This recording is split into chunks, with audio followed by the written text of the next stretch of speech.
গণভোট গণভোট হবে হা এবং না।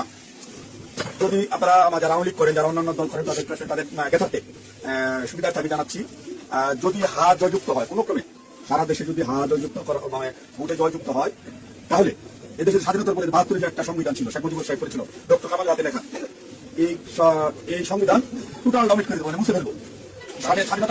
স্বাধীনতা যে 71 সালে যে যুদ্ধ হয়েছিল, এই যুদ্ধটা 71 সালে কোনো ঘটনায় বাংলাদেশে থাকবে না। আপনার বাংলার মধ্যে সংস্কার করতে চাইতেছে, এই সংস্কারের জন্য হানা ভোট হইতেছে, এর মধ্যে লেখা আছে 71 সালকে বাদ দিয়ে 24 যে এটা হয়েছে, গণভোট হয়েছে 71 জায়গাটা দিবে 24 সালকে।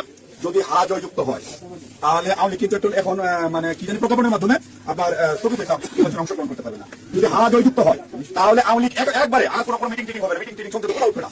ওই হার মধ্যে লেখা আছে আওয়ামী লীগ নিষিদ্ধ। এই যে 24 সালে গণহত্যার জন্য আওয়ামী লীগ কিন্তু নিষিদ্ধ হয়ে যাবে আপনাদের ভোটেই। হাতের ভোট দেন, হাতে ভোট দিলে আপনার 16 ডিসেম্বর থাকবে না, 26 মার্চ থাকবে না, আপনার 71 সালে যে যুদ্ধ করতে মামলা নির্দেশ দিচ্ছে, কৃষ্ণকুমার নির্দেশ দিচ্ছে, এটা থাকবে না। অর্থাৎ আপনারা যারা আওয়ামী লীগ করেন, দয়া করে আপনারা না ভোটের জন্য হলো আওয়ামী লীগের আমরা আসলে বিএনপি হইতে আমরা বিএনপি চাচ্ছি সকল দল মিলে একটা দেশে নির্বাচন হোক, সকল এবার না হোক, সামনের জন্য সকল দল একটা নির্বাচন অংশগ্রহণ, 5 বছর পরে সকল দল নির্বাচন অংশগ্রহণ করতে পারে।